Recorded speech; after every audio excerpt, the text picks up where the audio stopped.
Welcome back to another reading and collecting of Bottom Rung with me, Kindar. The Tiger writes, Ty, the Tiger Supervisor.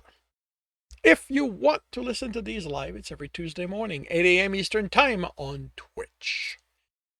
Now we are doing chapter 4. They followed the well-trodden path up the hill to the crack in the mountain. They went in one at a time, and everyone except for Tibs had to move sideways to fit. The tunnel was rough stone, same tan gray as outside. The stone walls were uneven, but the tunnel quickly widened until the two fighters could stand shoulder to shoulder. Torches illuminated the walls, casting undulating shadows and giving Tibbs the impression they were being watched and followed. Slow down, the archer called after the guy hurrying ahead of them. Might be monsters hiding in the shadows. Tibbs tightened his grip on the knife.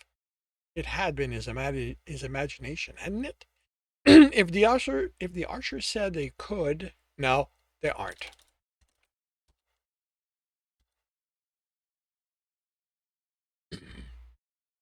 The fighter replied dismissively and pointed to an uneven glow further down the tunnel. Don't you know anything? There's never anything until the first room. By the time Tibbs and the others reached him, he stood where the tunnel widened, grumbling in disappointment. Tibbs squeezed between the two fighters to see what disappointed him. The room was large. It looked like someone had aimed to make it square but hadn't finished, leaving it round with flattened, uneven walls, with an opening opposite where they stood. The light came from... Tibbs couldn't tell where it came from. It simply was. But it had to be higher up, based on the shadows that the irregularities on the wall caused. Something caught Tibbs' attention as the fighter stepped into the room. "Stop!" he called, trying to understand what he was seeing. It wasn't a shadow. Something darker. "Don't tell me what to do," the fighter replied. "I'm not giving you a chance to steal my kills. If this room's empty, I'm moving on." He grumbled something about stupid dungeons and not knowing how to do things properly. There was a click, then the fighter had a pole through his body, thin, made of stone, Tibbs noted, like the shaft of a spear. It had happened too fast for him to see if the tip had been pointed, but it came from one of the shadows, across the room to another shadow, and held the unmoving fighter in place. When the body moved, pulled by the shaft, as it retracted back into the wall it had originated from, something felt off the Tibbs. It shouldn't be able to support the fighter's weight. It dragged the body to the wall, and Tibbs saw the end of the shaft was flat. By the time the body slid to the ground, Tibbs no longer paid attention to it, the vanishing shaft, or the gasp and retching behind him. He'd seen worse death on the street. Thugs having their fun with the beggars and urchins. The cold night stealing the life of anyone without a warm place to sleep. No one survived the street without becoming inert to death. He was more interested in preventing him and the others from dying the same way the fighter had. The click had been a trigger. The blood was a good indication of where it was. A louder gasp made him look at the remaining fighter who was looking toward the walls where the body had been. It's got the end of the body vanishing, melting away and being absorbed into the floor and wall it rested against. That, Tibbs thought, was different. Well, that explains why I was told to retrieve the dead's equipment, the sorceress said. I wasn't told anything like that, the archer replied. I was, the fighter said, but I have no idea how we're going to do that. It only took a few seconds for the body to melt away. I think the sorceress was silent as she closed her eyes. I sort of recall reading something about how our life force can keep a dungeon from absorbing anything close to us. The fighter pointed to where the body had been. I don't think that's right. Even the blood was gone. Tibbs looked where the click had come from, and even that blood had vanished. He could no longer tell which tile had been stepped on. He was dead, Tibbs told the woman. How do you know? The archer asked. That didn't seem like much of an injury. I've been shot in the arm before, and his chest is bigger. That shaft didn't go through anywhere near his heart. He swallowed and began looking greenish. Tib stepped away, making sure not to enter the room. If she was going to throw up, he didn't want he didn't want it on him. I know death. There's plenty of it on the street, and if you can't tell it, going through to someone who you just think is dead gets you beaten or killed. You learn quick. And if he'd been alive, he wouldn't have melted away like that, the sorceress said. At least he melted quick and clean. You don't want to know. You don't want to see what a body actually melting looks like. Tibs raised an eyebrow at her. He hadn't expected any of the others to be familiar with death. She grimaced. You sneak around sorcerers long enough, you end up seeing their mistakes. None of them are pretty. Is that how you were caught? The fighter asked. Yeah, I was lucky. They could have decided to keep me to experiment on. Instead, they turned me over to the guard.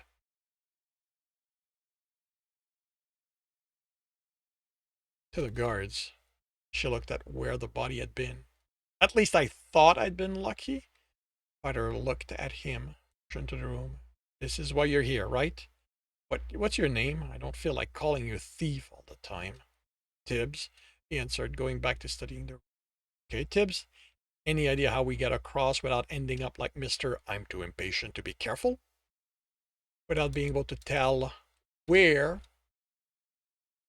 the disappeared fighter had stepped anymore, he studied the walls. Knowing where the shaft had come from, he could make out the hole within the shadow. It was what the darker spot was. Knowing what to look for, he found others around the room, a lot of them. If each one corresponded to a trigger, there had to be almost too many to make it across. Crouch and studied the floor. First thing the old man who taught them about traps had said, the first thing the old man who taught them about trap had said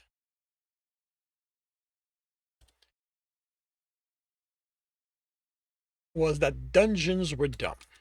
Tibbs hadn't understood how a dungeon could be dumb. It was a hole in a mountain. It didn't think, but the teacher hadn't stopped there. There's always a way through a room. Maybe it's a fight that looks like you can't win, or a puzzle that seems uncrackable. Remember that the dungeon will always miss something. Take your time, think before you act. You will survive to see the dungeon's next level. From his lower position, he realized most of the holes in the wall were at chest height, with only the occasional one set to take out someone's knee. He ran his hand over the closest tile. They felt like the stone they looked like, rough and mostly even, with random cracks and scratches on them. He tried to wobble a few, but that didn't amount to anything. Figured he'd have to put weight on them to find the correct one. This isn't going to be fast, he told them, lying down and making sure none of the holes lined up at knee height near the entrance. The approximate height he was the approximate height was the only way he had to tell the trajectory a spear might take. Take as long as you need, the archer said. I don't want to die here. The other two murmured agreement. He pressed one, then the other. One clicked and a shaft crossed the room over it. Neck height, Tibs estimated as it retracted. Once the tile was even with the others, nothing about it indicated it was a trigger. It was covered with scratches and cracks like every other tile. Are dungeons really dumb? He asked, testing more tiles and pulling himself further in, making sure not to line up with any of the low holes. They can be cunning, I think, the sorceress answered. A dungeon is closer to a wolf than a dragon. They can't reason like we do, but they can still lie in wait and pounce when you think the path is clear. There was a click as he put weight on the stone and a shaft over his head. So close he felt the air move as he pressed himself down. Tibs, the fighter called. I'm okay. Missed a hole. More than one, he expected. There were so many shadows on the wall, any of them could hide one. Once it retracted, he raised himself so he could study the tile. More random scratches. Or were they random? He studied it and the previous one. Among the cracks, the scratches seemed to form a similar pattern. He looked around and noticed a tile with that same pattern among the cracks. It was the randomness of the crack that made it difficult to realize the patterns matched. But did it mean anything? The next one was far enough, only his feet were out of the room, and he made out 5 holes that seemed lined up over it. One set at foot height, which met his head while he was lying down. He looked for another, but it required him going even deeper. Grab my feet, he called, and the instant you hear the click, you pull me out. He paused and looked over his shoulder. You did hear the other clicks, right? It's not just because I'm a thief. We heard them, the fighter said as she took hold of his foot. He took slow breaths. Okay,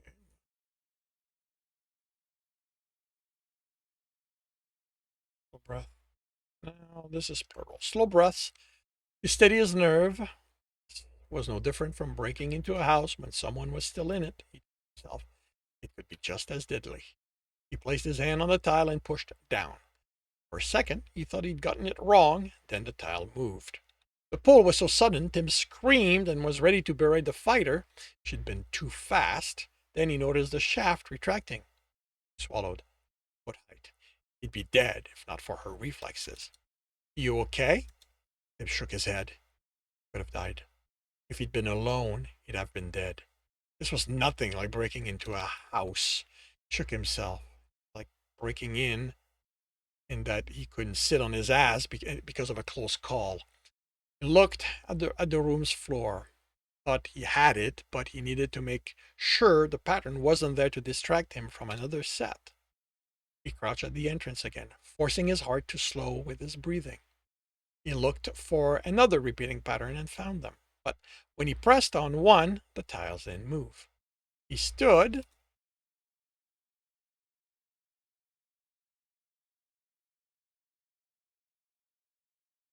What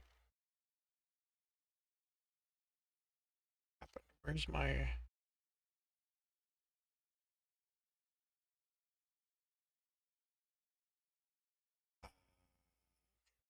happened here?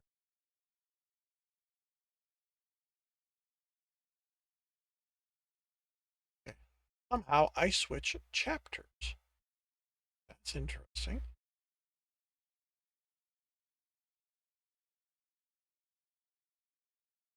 Wait a minute.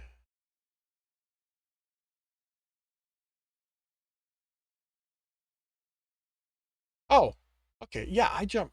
Okay, I jump way further. How did I jump? Meh. Ended up in the teens somehow. This is chapter 4. Okay. He crouched at the entrance again, forcing his heart to slow with his breathing. He looked at the other repeating pattern. He looked for other repeating patterns and found them. But when he pressed on one, the tiles didn't move. He stood and he stood and as he let out his breath, stepped into the room. What are you doing? The archer exclaimed as the fighter grabbed his arm and pulled him out. I have the pattern now, indicated a tile. Do you see the wavy line, the wavy circles made by the scratches? At their confused expression.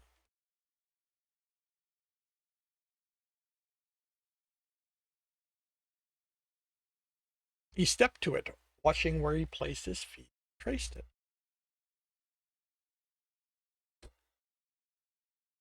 Ignore the cracks, they're there to distract from the design. At their nod, he moved to another tile with the same design. That's the mark of the triggers. The cracks are different, so they make recognizing the pattern tough, but if you pay attention, you can make it out. Again, he traced it until they nodded. How sure are you? The sorceress asked. Can't the dungeon have done this to create a false sense of confidence? Tibs looked around, quickly noting where the triggers were. What did your teacher tell you about what the dungeon does? It eats people, she stated. That by surviving we become tougher, that by fighting the dungeon we can gain in years the strength it would take other sorcerers decades to reach. Mine said the dungeon wants us stronger, the fighter said. He more or less agreed with yours, but the way he said it, it sounds like the stronger we are, the more the dungeon gets when it eats us. Three of them looked at the archer, who shrugged. Told us not to die. Mine just said it was dumb. Tibs said, clearly not everyone shared the same view on dungeons.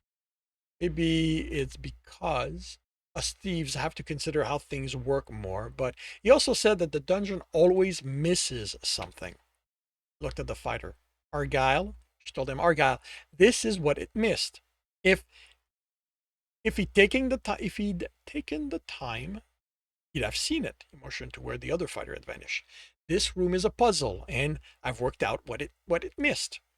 Tibs walked around the room, watching where he stepped, but making a circuit around it. I am this confident I'm right.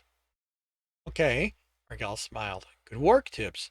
You saw the pattern we need to look out for. Be careful, and we will meet on the other side. She leveled her gaze on them. Do not let overconfidence turn you into another dead jerk. Tibs watched his companions slowly cross the room, each carefully studying the tiles around them before taking the step. Was it that difficult for them?